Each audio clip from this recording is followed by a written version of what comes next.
So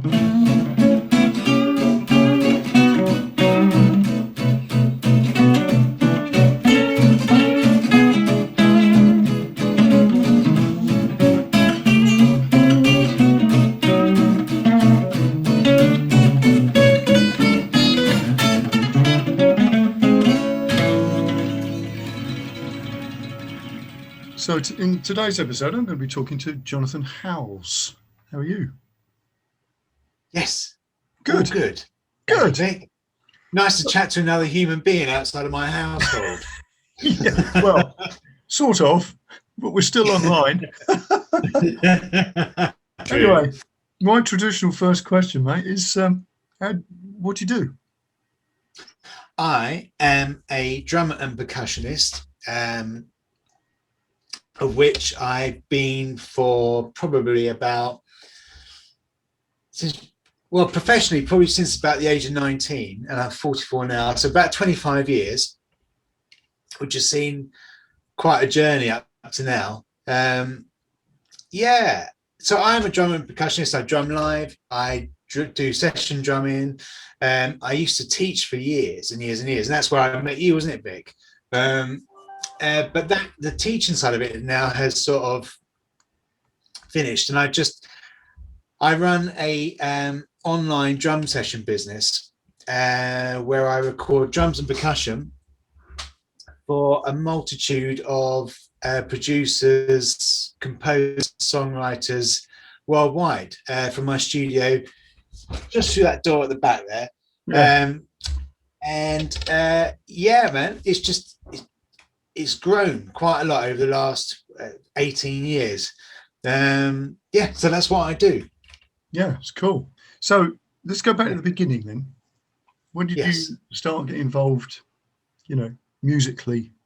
What did you do? Okay, so as a kid, I used to put my mum and dad's records on even before I played instruments, and I just used to have my head to the speaker and listen to all sorts from I don't know why they had these records, but from Baroque through to, I don't know, Cat Stevens, through to all sorts.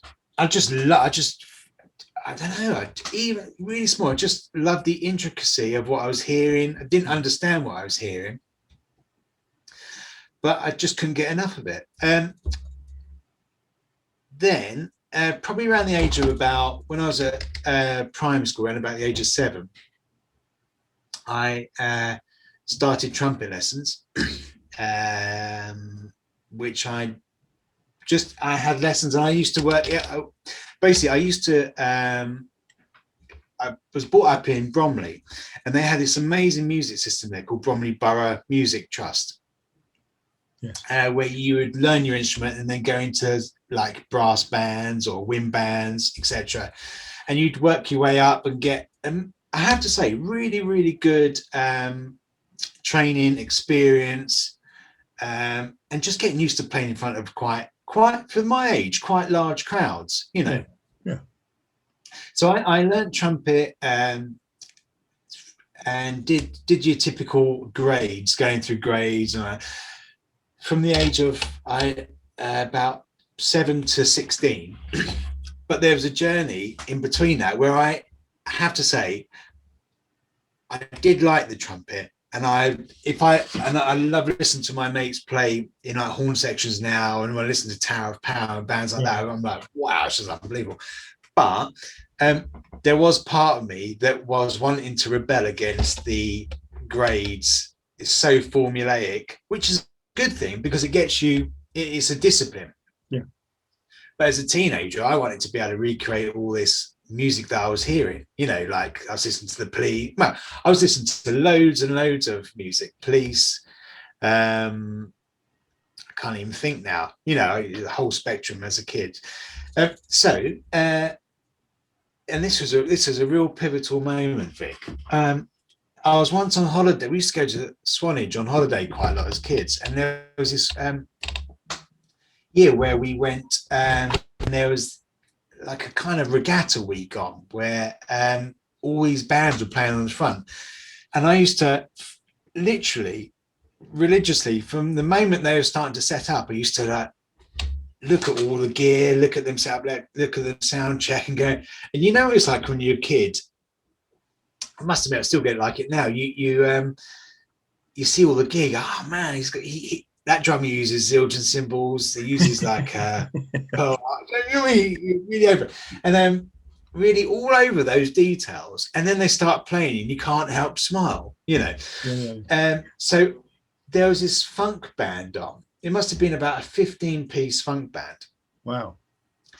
And mate, they were unbelievable. Just the groove that I still get get goosebumps thinking about it now. Even though I've played in bands like that now, it was that moment. Yeah. And I looked at the drummer and the percussionist and went, I have to be able to do that. I want to be able to do that. Yeah. And that excitement kind of took over where the trumpet was, even though I kept learning the trumpet. And my mum was a real how to say it, she used to make me sit down before school each morning and do half an hour's trumpet practice, much to the annoyance of my neighbours probably, but it was a real discipline, and I thank her for that now.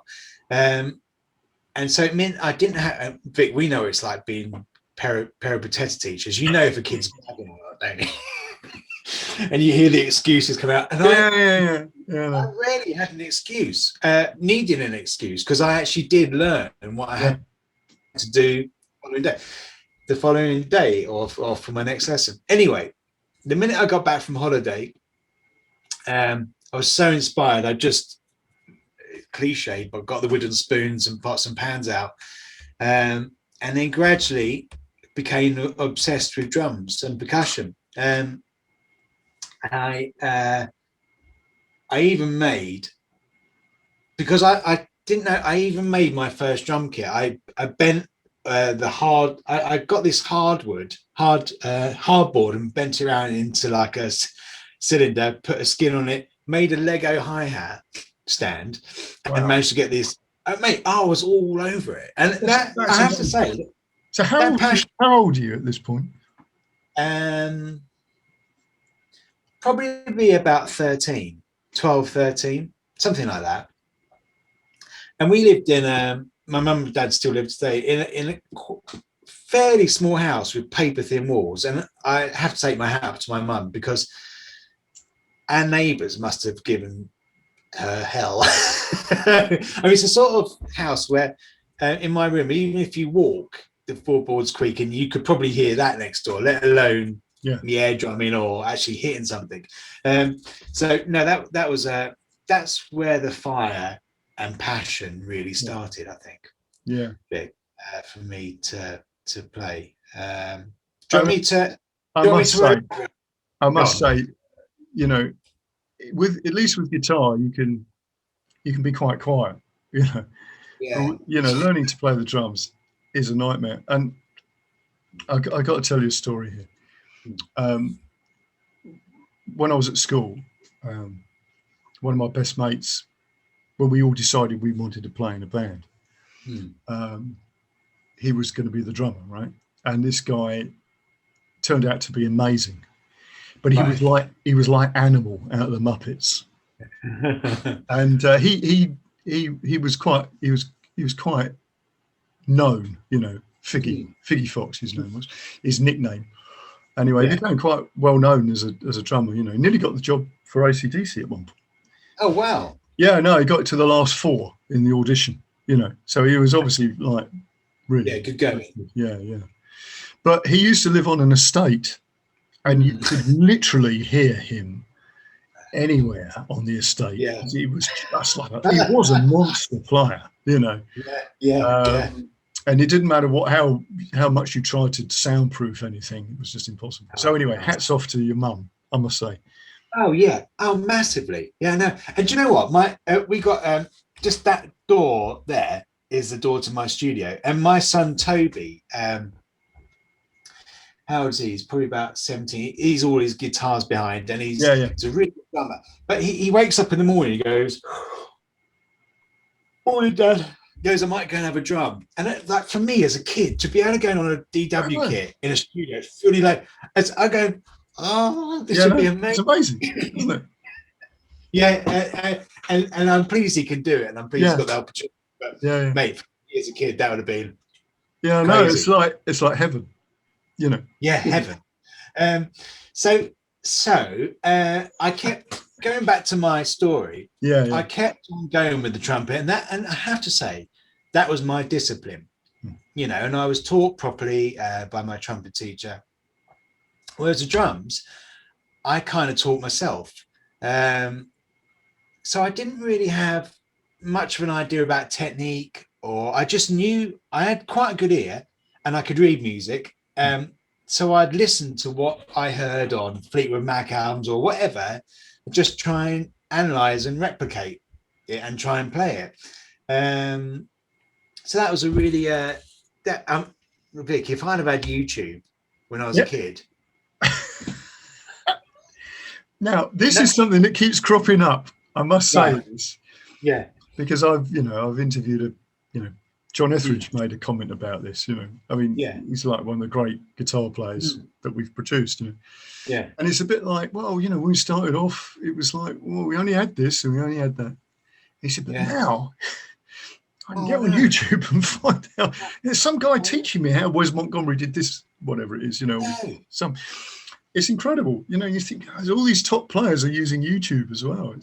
Well, I realised that I used to sometimes listen to some Dave Weckl as a drummer, or as a kid, teenager, or even some Phil's art, and I just used to go, I can understand what they're doing. I just don't know how they're doing. So I could intellectualize what they're doing. I just didn't know what limbs were doing which, you know. Yeah.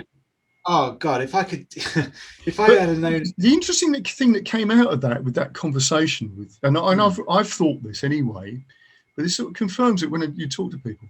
It's how you make that possible yourself is how your technique develops.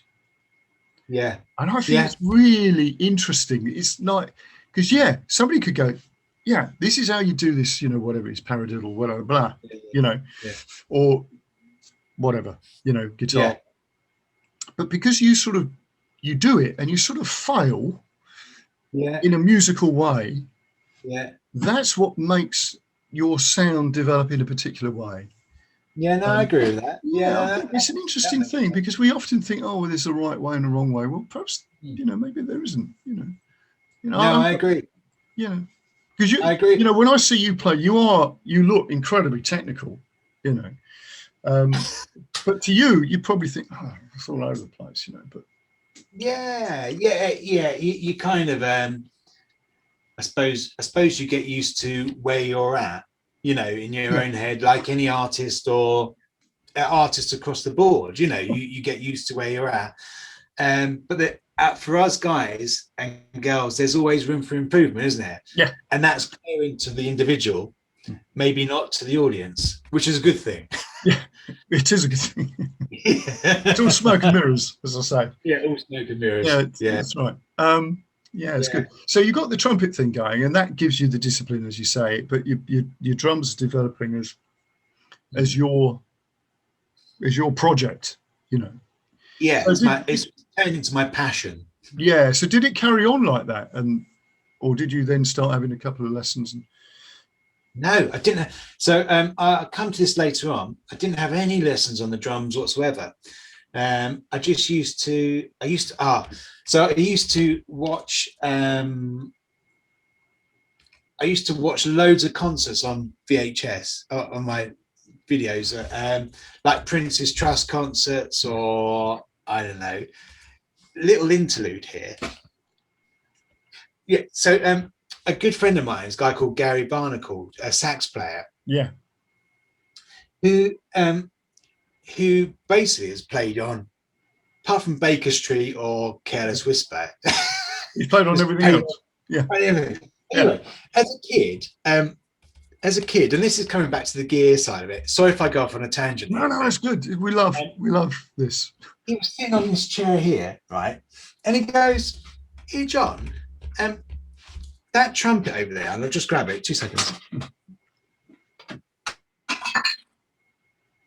This one, right? Yeah. He goes, who did you have that dipped by? And when he means dipped, he means like, mate, who made it white? Yeah. And I went, Gary, this is the weirdest thing, because he used to play for the he used to have his horn section, they used to have white horns. And he used to wear, his signature was black leather gloves. And I just thought, oh my goodness, that looks the coolest thing. So I spray painted my trumpet white when I was a kid, right? And because of his horn section I used to see on the Prince's Trust concerts and all this sort of, and it was quite weird when he was around for a session and he goes, oh, John, where did you get your trumpet painted white? And it was actually due to him, a whole full circle. Wow. It's white, you know. So it's like almost seeing people as part of your heroes, and then they become colleagues in a way, you know. Sorry, I've lost. No, that's brilliant. No, that's great. So you've got the trumpet going, you've got the drums. Yeah, so I've got trumpet going. I'm starting to earn a bit of money on the trumpet doing weddings for people, you know. So you play as a bride walks up the aisle. Yeah. Whilst the drums, I'm playing in various bands, not serious bands, but projects that's like with my schoolmates, you know. So you're probably not doing many gigs, but actually getting together in a rehearsal space, if we could find one, was a great thing. But I have to say, I've got a really funny story. Yeah, go on. My trumpet career kind of ended on one day.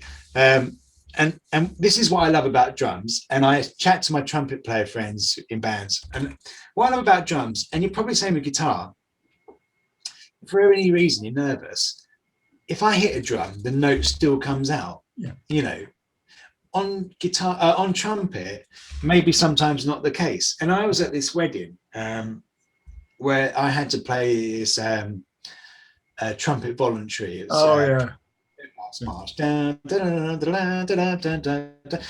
Anyway, so the organist started playing. Bear in mind, this is the bride's big day, you know. And I can only describe, I stood up in front of, and it was a big wedding. I stood up in front of all these people. Yeah. Oh, I don't know what's going to happen. Go on. And I went, and if you put all the valves halfway, no, I backtracked. That morning I woke up with a thought thinking, something's not going to go right today, but I can't. Right. And I'm quite a positive person. I go, oh no, be fine. But in my head, there was something like, not sure about today.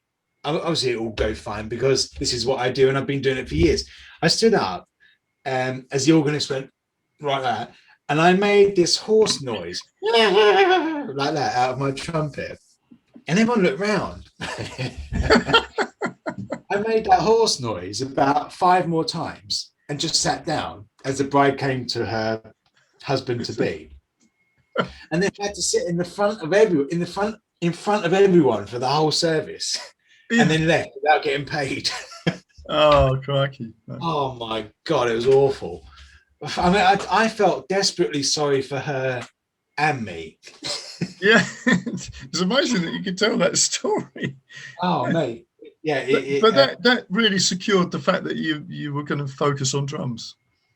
Very much so. Even now, like even big gigs, if I hit a drum, you know, it makes a noise. Yeah, I love that. There's a real security in that for me. You know. Yeah, there is that with guitar as well, actually. Yeah, exactly. You sort of wear them. You see what I mean? You can sort of hide behind them, can't you? And to some extent, I think it's true with keyboard players, isn't it? You know, when you get guys that there's always that between you and the. Yes, exactly. Exactly that. Yeah. That's amazing. So that's my trumpet career ended. That's amazing. And I suppose that was so from then on really you were focusing on going to be playing drums. So drums. And I got my first real kit from a do you remember, I don't know if you've been there, I basically made my kit, and then I went to Rock Bottom in Croydon. Do you ever remember that shop? Yeah, I do. probably about 15, 16, I can't really remember. And I had enough money to buy a splash cymbal and a boom stand. Turns out I didn't have enough money to buy a splash cymbal and a boom stand. And basically there was a Pearl export kit on offer there, and my dad very, very, very kindly bought me a whole kit, you know.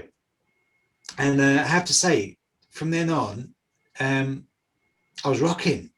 Yeah. I had the right gear, had put in the work. Yeah, man. And problem is though, I just couldn't play at home, so I was just on my knees, air drumming and practice pads. As you know, drums are loud.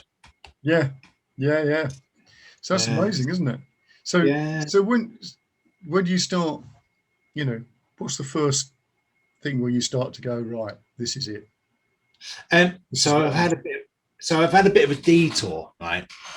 And when I left school at the age of 16, I didn't do A levels or anything like that. And yeah, I'm looking at my boys now, and my eldest Joe's 19 and my Toby is 17. And I completely get it. Unless you got people steering you in an industry that they know, it's almost like and maybe back a few years, people go, well, you can't go into music. I mean, it's not a proper job. There is a stigma about that, isn't there? Yeah. I got an apprenticeship on a buildings with a building firm as a pipe fitter and welder for 4 years, which I hated with a passion. I absolutely hated it. It wasn't me. And do you know what though? I'm a firm believer in life that these things that are sent across your path are there to make you learn, to test you, to make you stronger, and to make you appreciate what you have. Well, now, you know, if I'm having a bad day on tour, I know I'm not down a hole digging dirt, you know, and I think there's an importance about that in life. It's okay. Everything's okay. I'm not doing my pipe fitting apprenticeship. Oh, well, I'll tell you a story. I got to tell you this. I told you earlier that I interviewed Steve White. Yeah. And we were talking about, you know, what happened and how it all developed. And he said, well, I did get a job on a building site. Yeah. For one day. One day. And it was the most horrendous experience I've ever had. And he was saying there's all these sort of, you know, characters there that, you know, and he said at the end of the day, he ended up in A&E and he'd lacerated his hand. Yeah. I mean, and he just thought, I'm not doing this. So you're talking about working on a building site. It seems to be something that drummers do for a moment and then decide. You know what? Or for 3 years. Oh, for 3 years, yeah. But you know what it really made me think is surrounding yourself with the right people. Yes. I have to say, I could probably say 95 of the musicians I work with are just, and the 5% here aren't not nice people, but the 95% are completely on my wavelength. Yeah. You know, we've got an affinity. We're sort of talking from the same hymn sheet. As it were, whereas on the building site couldn't have been more different.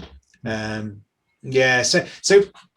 in a nutshell, I did that for 3 years, and then one day I woke up and I had to be in Barnet in North London, and I lived in Orpington in Kent, just south of London. I had to be in Barnet by like 7:15 each morning, so I meant getting up at a crazy time. And something clicked and I went, I don't want to do it. I'm done. My journey here is over. And I called my boss, and I was in an indentured apprenticeship where you can't really leave.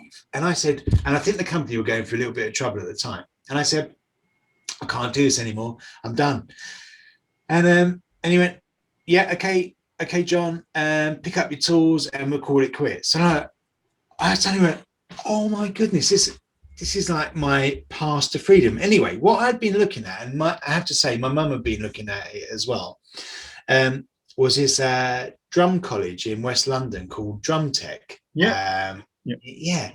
And I just thought, wouldn't it be great if I could do a year diploma there and just surround myself with the right people? I'm practicing for 4 or 5 hours a day and just having a great influence on that these teachers and people around me having a good influence on me. And then I went for an audition, and I got in. I got on the course, and this was a pivotal moment in my life, Vic. So I haven't really talked much about music yet, but this is all coming to. No, this is good. This is good. As I come out of Charing Cross Station on my first day in to go to Drum Tech, and bearing in mind I had to wear overalls, my hands were always dirty and cut and everything like that, working on the building site, I knew that the people I used to work with were working just above McDonald's on the edge of Villiers Street, on a new site there. And they saw me with my jeans, had nice glasses on. I just felt and looked good and knew that I was going to do something that was good for me, you know. And they saw me walking down and went, oh, there's Jon. And, you know, I didn't even look back at them. I just walked, and that was almost like a road to freedom. Yeah. Do you know what I mean? Yeah. And this is, and it kind of really focused me and cemented the fact that, yeah, this is probably what I should do. Well, not probably, this is what I should do now. So yeah, I had a really inspiring year. I did a Latin percussion and a diploma in drums, in drum kit, which was just a complete breath of fresh air, Vic. It was lovely. Oh God, I loved it. So that was me from kind of my start up to my education in drums, which was my first drum lesson ever. Never had a drum lesson before. That's amazing. But of course, you know, you'd spent all that time working and crafting your own sort of way of playing. I mean, yeah. What happens then? Did you make some sort of good contacts there? I did. I did make some good contacts there. I think for me, what that drum tech thing did for me, obviously, and if I looked at myself now, if I look back at me now, I go, oh God, Jon, we've got a lot of work to do here with your playing, like I have done with quite a few students over time who've got it musically. They just need to put it into action, get their hands and feet working in the right way so they can execute what their brain wants them to execute, you know, on the kit. So what they did, they pulled my technique apart completely, almost to the point where I couldn't even drum, you know, because I didn't want to go back to my old ways. And then they put me back in a way that they thought, well, no, in a way that was technically good. And I've built upon it from there. So contacts wise, because I was surrounded with drummers, I did make some good friends there, and they were guitarists and bass players. But I just felt maybe the teachers were a little bit, I almost viewed them as gods at the time. Honestly, some of the things that I used to see them playing, I go, oh my goodness, that is just phenomenal. And so I probably put them on quite a pedestal and thought they're a little bit untouchable. And yeah, I did make some good contacts, but obviously over time, you know, contacts wane as your life goes on a little bit. You make different ones, don't you? Yeah, you make different ones. But no, that was just a breath of fresh air. I loved it. Loved it. Yeah. So what happened next? I started gigging with a few bands after that. I found very quickly that getting into function bands was a good way of earning money, especially back in, when would it have been? 95, no, probably about 98, 99, 1999, sometime around then. And I didn't mind playing covers as long as the band were grooving. Yeah. Well, I love playing covers. If a band's on it, it's great, and you're making people dance. And I was making good money, especially for around that my late teens, early 20s. I was out probably about 4 or 5 times a week, and there wasn't a shortage of gigs. And it was a social as well, Vic. It was a social life with all my mates. So I did that. And I wonder now whether I relied on that function life. And we were doing good gigs. We were always up in London at the Dorchester or the Ritz or do you know what I mean? All these places. Yeah. I wonder now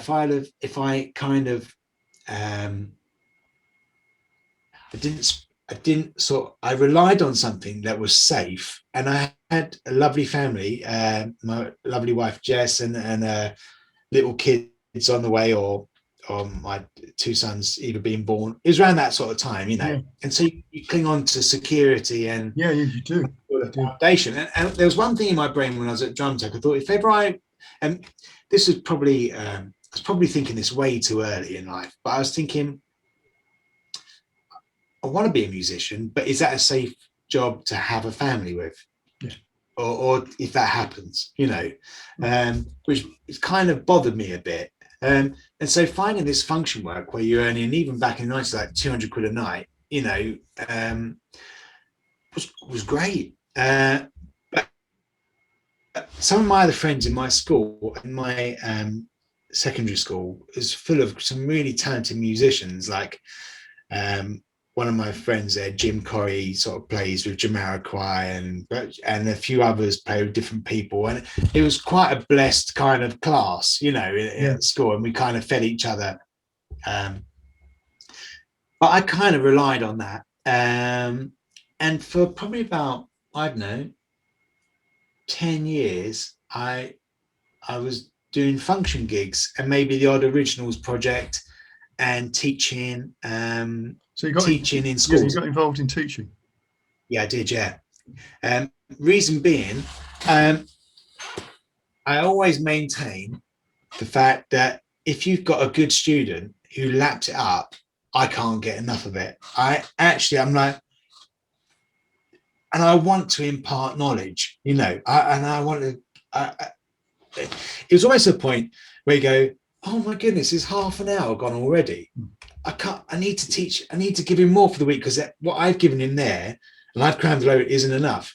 But equally, you get, I don't know if I can say this, Vic, you get your kind of time wasters a bit. and that kind of drove me a little bit mad, Your therapy basis. Yeah, goodness me, where you feel like, I don't know, even want to chat about how lightning's made, how lightning's created, just to take just to bring some kind of, I don't know, excitement to the lesson, because it wasn't coming from. There's a guy, a friend of mine, who's a teacher, guitar teacher, and he would be charging twice as much as everybody else. He was up in London, and it was like, well, most of my pupils are, men, bankers, professional people from the city, and they come along and we sit and have a cup of tea and they talk about things, and in the last 5 minutes or so we do a bit of guitar. He said, but I'm cheaper than a therapist, and there's no stigma. That's what he said. So even though he's charging twice as much as everybody else, yes. That's really inspired, isn't it? Yeah. And I always thought, well, obviously people come to music for lots of reasons. And, And do you know what? In schools, I found myself as quite a lot of times as a counsellor, like you're saying, I felt like I was a counsellor. I was a listening ear, which was completely unbiased listening ear for a lot of kids who needed to talk. Yeah, and of course the interesting thing is that people like ourselves. Okay, I'm getting a bit long in the tooth now, but we look different. We are different. We're a little bit sort of on the edge. Yeah. If you're playing drums or guitar or whatever, Yeah. you're seen as being something a little bit other than the mainstream. And I think that encourages kids to I agree. to sort of open up and talk to you Yeah, about things. I do agree about that. I do Yeah, agree with it. Yeah. yeah, yeah. So yeah, I did teaching. God, there was one school where I was me and the guitar teacher, because it was a great, lovely, it was a great hang and a great gig. And they didn't, it was called Sackville School. Oh yeah, yeah. I know something. Really and I was the drum teacher there for 20 years. And the guitar teacher was the same. And we ended up being the longest serving members of staff there, because it was lovely, Vic. I knew the cooks, in the kitchen. I go, morning, Dawn. She go, morning, John. Yeah. And they would serve you up a nice food. And and it was just a nice environment, and it was a lovely drive there through the Kent countryside, Shibburn, and around that kind of area. And I generally enjoyed that. But it came to, probably all the teaching came to an end about 4 years ago, I think,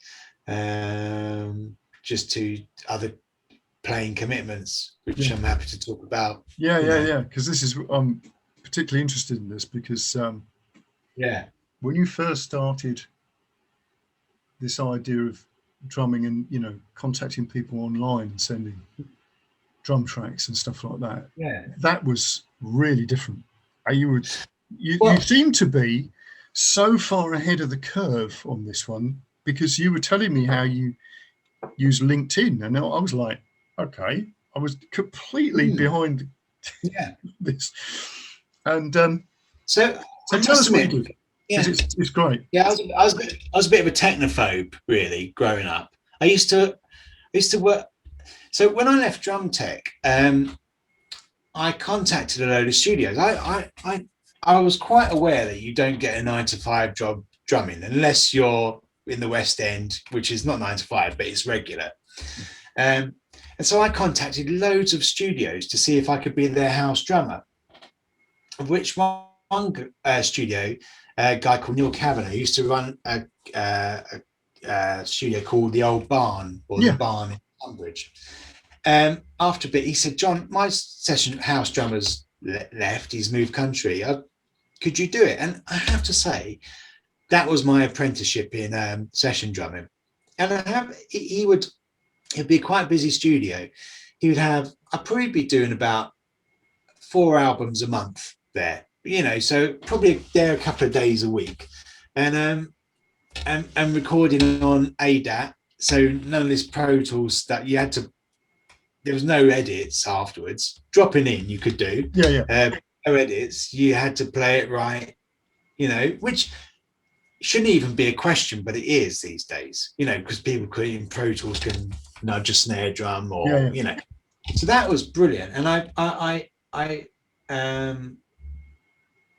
played loads of different styles of music. What I learned at Drum Tech was you don't have to be an expert in multiple styles. You just need to know the right characteristics to fool people in a lot of styles. Do you know what I mean? So if you're in blues, and I love blues, so probably not a great example, but you just need to know what works, and people go, yes. And that's just by listening to songs, loads and loads of songs in different styles.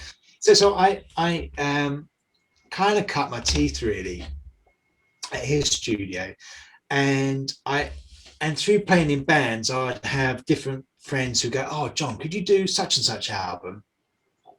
Maybe at another studio. And that was actually quite a nice addition to teaching and gigging. The problem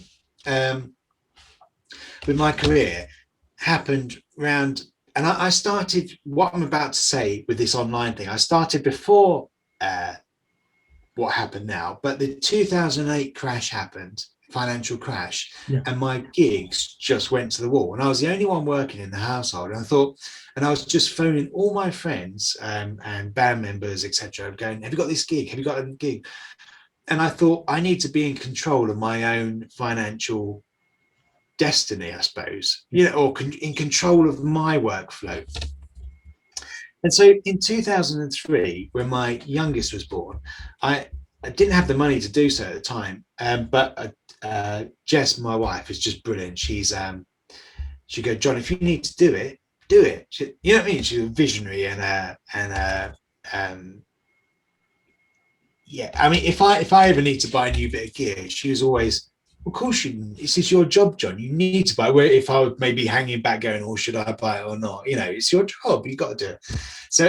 So in our house, we had an empty garage which was just full of rubbish, and if you've got a table in a household, it just gets filled with stuff. And so we turned it into a soundproof studio. Complete learning curve for me, because I never really owned a computer before this, really, Vic, you know. And I'd seen Neil doing all the engineering and everything like that. And excuse the pun, not to blow my own trumpet, but I was the first in the UK to be doing it, to do online sessions, and now lots of people are doing it. Yeah, well, this is what struck me, because it was like when you were telling me this.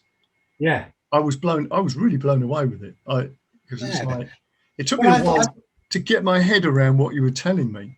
Well, thanks, Lee. I thought, how can I increase my audience with giving them budget value for money, reducing setup time. Yeah. And also, I've had this a lot in my life, where you've just completed a take of a song. You're the wrong side of the glass, and you got the client and the producer talking about what I've just done, my art. Do you know what I mean? Which is, it happens, you know. But and you're going, did they like it? Did they not like it? You know, your brain starts, that silent moment when they're talking about a take you've just done. I used to find that bordering on intimidating a bit, you know, even though you know you've nailed it. And anyway, so what this means is I haven't got, by setting up an online drum recording studio and percussion recording studio, it means that I can experiment without the clock ticking. You know, it's just down to me. Yeah. And so I can experiment with mic placement. I can experiment with which snare drum to use. Crazy stuff sometimes. Put a pad of A4 paper on the snare to get that 70s disco, you know, all this sort of stuff. So, but I didn't have a clue about technology, if I'm honest. So I was kind of on early Google searches, if Google was around then, going, how do I've bought myself a Mac. How do I get the microphones into the Mac? I was that simple about it. So I was going, right, I know what a preamp is now because I researched that, but how do I get the information from the preamp into, anyway, over a journey, I managed to buy my first lot of gear, you know, my mics and my computer and my preamps. And that was a learning curve just to get my head and a good sound in the studio. And Vic, this is if anyone else is ever doing this, I've got a couple of kits in there, 2 DW kits, and they are really nice kits. They sound nice, got really nice live, you know. I got them in the studio, and they might as well be, and no disrespect to Argos kits, right? But I might as well bought them from Argos. It sounded horrible. I was tuning it for 2 days going, oh no, I mean, why can't it just sound nice? I mean, the bass drum's £1,000 on its own. Please, can it just... Anyway, I just only had this harebrained scheme that might have it set up in the wrong place in the room. And then after 2 days of tuning it, I moved the whole kit over to another area, just a random area. And suddenly it came alive. Suddenly it just sounded beautiful. Just as I suppose for all recording, for anyone who's listening, it really does matter where in the room you set up your gear. You know what I mean? Yeah, it's amazing, isn't it? Yeah, honestly, I couldn't believe it. It suddenly came alive. It could have even been tuned really badly and sounded good where it lived these days. So, but the problem is I didn't really. I had a loan out. A £5,000 loan out on making the garage into a soundproof studio, as well as the gear that I bought. But I didn't have any clients, and I wasn't quite tech. Don't know if social media thing was a thing there, but LinkedIn was around. Yeah. So what I did, I set up a LinkedIn account and just connected with loads and loads of producers. I just type in music producer, US, music producer, Australia, music producer, India. And then suddenly all these producers, hundreds of them, composers, producers, songwriters would come up on my feed and connect. And so what I did for probably about 4 years was every morning, in the same way that I brush my teeth in the morning, put deodorant on, I emailed 20 new producers, of which 3/4 would respond, and maybe 1 or 2 people each day would maybe have a project or say, John, this is great. This is great. I might have something in the pipeline at some point, which can mean they might, or it's just a nice polite way of saying no. But, it was getting the ball rolling. So I did that. And I can't tell you the sense of satisfaction, Vic, about getting your very first track in to do. Yeah. It was amazing. People even, like, I hear business people these days saying, what was your best deal you ever had? Was it that £20 million? And they go, no, it was the first one. And that is very true, Yeah. So I work started, I wouldn't say snowball, but I'd say gain traction. But what I found a big thing, a big hurdle is people, because it was all so new, people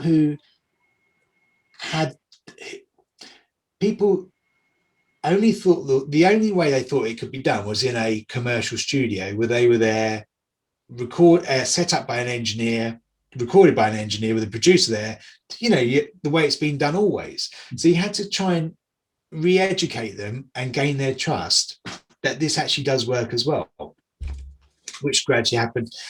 I'm not going to lie, Vic, it was a long old journey. You need to get some good artists under your name before a section of the industry think I was a goer. But yeah, gradually it did happen over years, and do you know what I used to do? I used to record tracks in there, and then when a student didn't turn up at school or they were ill, I used to edit the tracks in their time where they were and send them off. Although I had to deal with really slow broadband at first. Yeah. So what was the first client that you got where you suddenly thought, oh my goodness, this is a game changer? Yeah, it's a good question, actually. I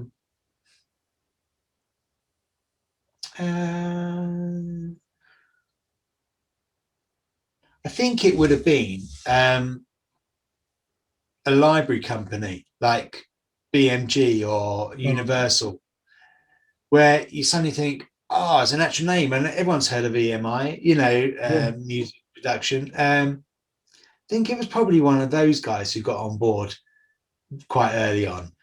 And because library music, there's like a steady stream all the times, they just got to churn out content. That was a really, I have to say, I can't remember which company it was, but I remember it being a company where they get, you're part of the A team with them. Yeah, I think it was that. I think I was so pleased to be doing it. And do you know what? Even these days, I just love being in the studio. It's almost like it's my creative space. Yeah. I love it. Yeah. It's worked out really well considering what's happening now. I mean, you're in a really good spot with that, aren't you? So, it's kind of worked out in my favor in that way. Yeah, but you had a lot of really good um, gig projects, didn't you? Because you did the Queen. Yeah, still. I mean, I would have been out this year in America for 3 months, in Budapest for a month or so. Again, so what was it in 2000? I can't remember now. It's probably about 6-7 years ago. I got the call to do Queen tribute band, Killer Queen, which was an amazing to be asked. And I didn't realize how big they were. They're sell out. Oh yeah, Massive shows worldwide. yeah. And so that was an amazing thing to be asked, and that took me out of the function world onto big stages. Mm. And I have to level you, it's the first time I'd actually had to deal with big audiences. Because I always used to think, who teaches you to drum in front of 30, 40, 50,000 people? I mean, it's a different headspace to playing to a bunch of drunk people at a party, Yes. You just have to. So I did my first gig in Cardiff in St David's Hall in front of 3,000. That was a 3,000 people sellout crowd, and I couldn't believe it. I was just, wow, this is just unbelievable. Loved it. And because Queen songs, everyone, you haven't got to win the crowd over. Everyone loves them. No, exactly. Yeah, it's great, really great. And that's just snowballed until March this year when COVID hit. But we were, and we got tours booked for this year. Hopefully they'll happen. But you'd spend a month in America gigging most days, and on a bus tour, playing venues like Red Rocks in Denver, which is like, and we'd be selling them out on a Tuesday night, 10,000, 12,000 people. It's crazy. Yeah, really amazing. Yeah. And coming back to my story about being in Swanage with the bands playing, I still think about it now, and watching the sound check. Me sitting there with a huge Yamaha DW kit, and hitting my bass drum in an arena or ever shaking. You know what I mean? Yeah. I still get that kind of, this is great. I don't get used to it. It's the same feeling as when you were 8. Yeah, it is. Yeah. And that's what drives us, I think, Vic. Yeah, I think so. You must have it from your guitar. Yeah. Playing. It is exactly the same thing. Yeah. It's that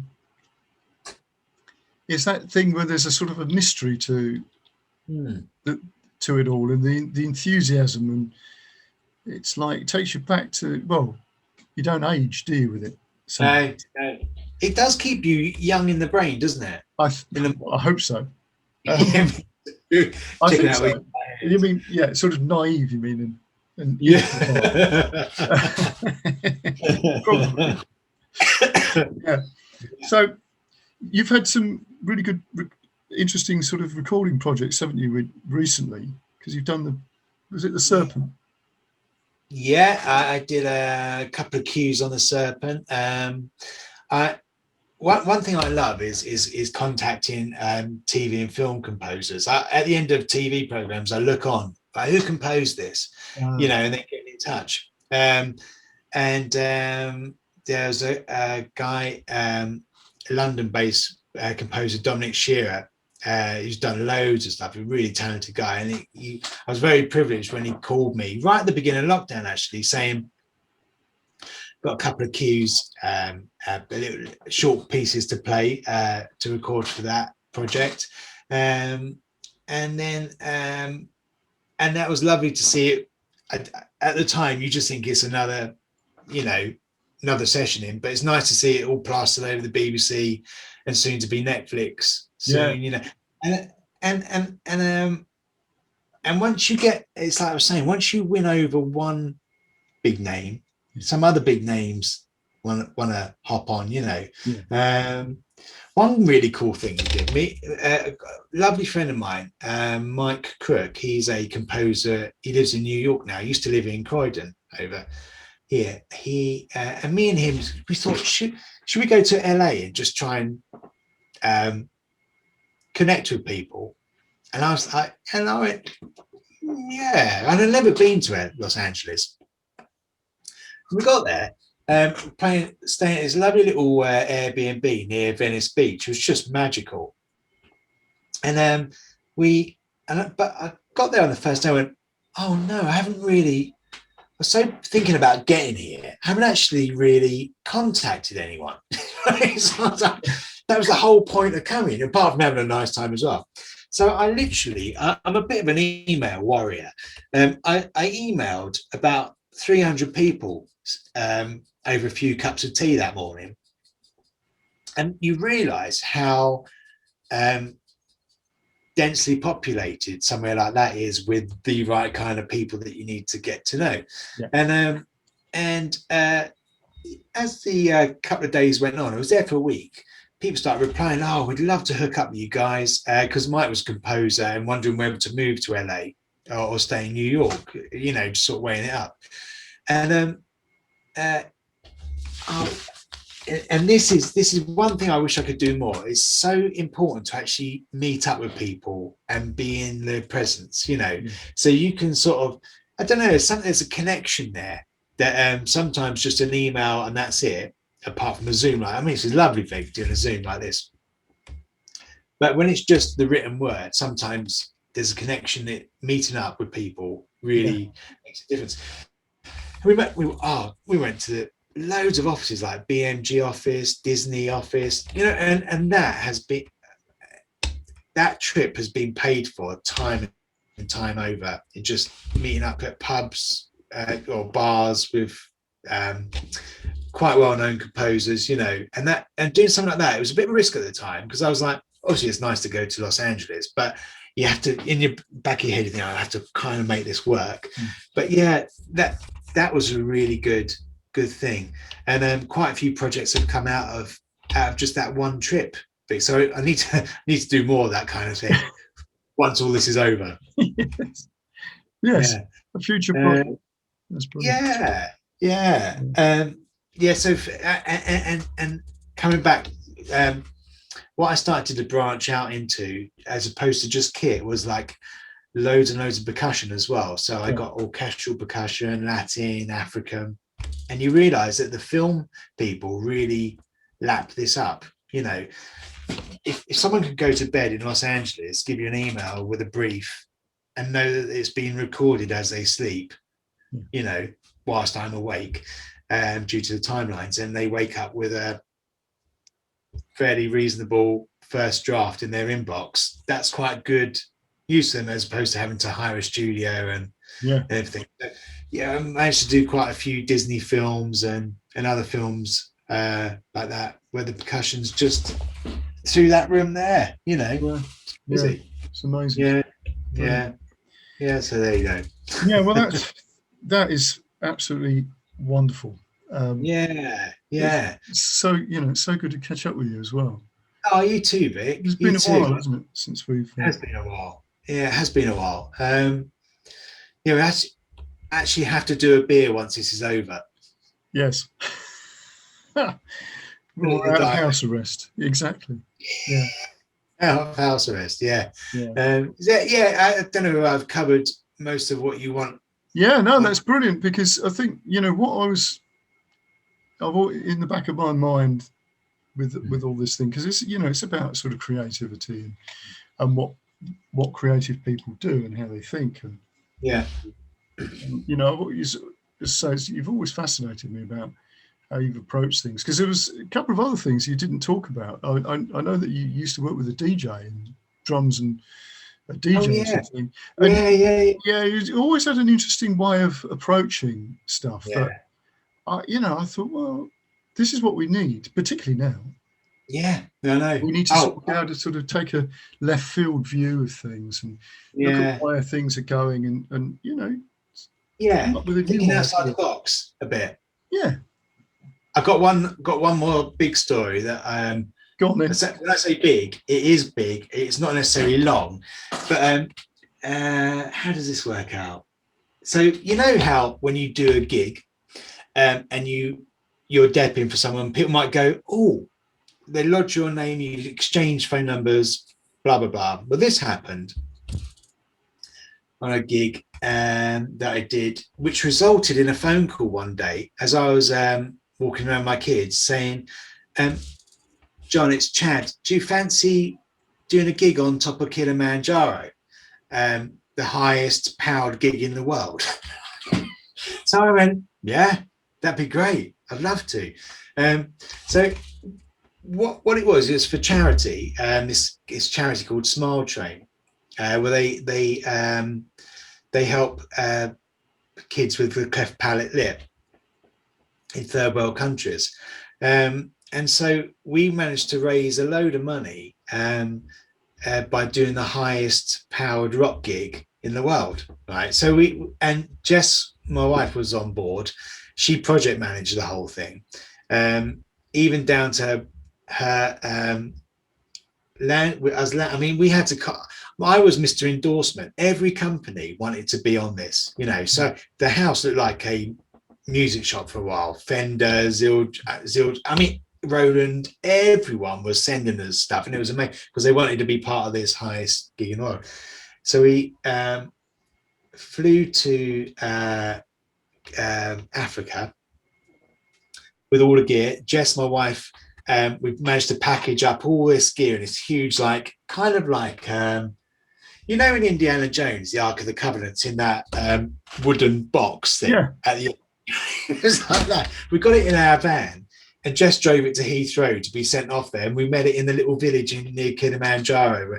But what they had to take out was the batteries or generator or something like that. So Jess had to source 2 batteries in Africa, get them in cool boxes so they would stay relative temperature, and hope that they would work up the top when we connected everything up. And it took 7 days to climb. I had altitude sickness, you don't know. Oh my God! They said that you might have a dull headache on day 4. On day 1, my head was going whoa. Yeah, I've had altitude sickness. Oh, it's bad, isn't it, Vic? It's horrible. Yeah, not good. And so we climbed everything to the top. We had producer guy called Danton Supple, who's done those stuff, recording on Pro Tools up in the tent on top. And most people stay there for I think the record's about 20 minutes, because you start thinking you're 20,000 feet high, and you start to lose it a bit, But we were up there for 2 hours, and when we're packing down at the end of doing this gig, I was sort of going. I mean, this is a bit of a tangent, but I was sort of thinking, right, this microphone has to go in this bag. But I tell you what, I was talking to myself, we just have to have a little nap first, and that's where you die. Yeah. And all I could hear, it was our leader, our climb leader, going, John, get down now, get down now. And so, we managed to get the highest rock gig in the world. And it was a thoroughly amazing thing to do. Real bucket list, Yeah. Totally. Yes. Yeah, it was good fun. That's on YouTube somewhere. That's really good. Yeah. Right. Yeah. Well, I think as I say, you can't top that. I can't. I haven't topped that yet. Anyway, that's great, John. Thanks ever so much. It's really good. Pleasure. Lovely to chat to you. Yeah, that's really good, mate. And and I'll hold you to that beer. I'll tell you. Oh, please. I'm up for it. Cool. Speak to you soon. Yeah. Take care, man. Bye.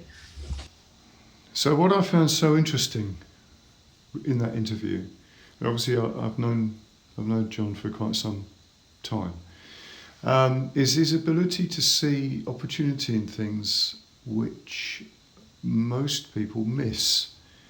Sometimes to do with the fact that he's coming out of a situation that needed to change, particularly with the idea of online recording, recording from studio and then emailing the tracks out. And he was on this well before anybody else that I knew. And obviously the way he tells a story puts it into sort of context of the fact that there was a necessity there because of the 2008 financial crash. So yeah, a good interview. I mean, thoroughly enjoyed that, and thanks to Jon for his time. Really good. So until next time, see you then.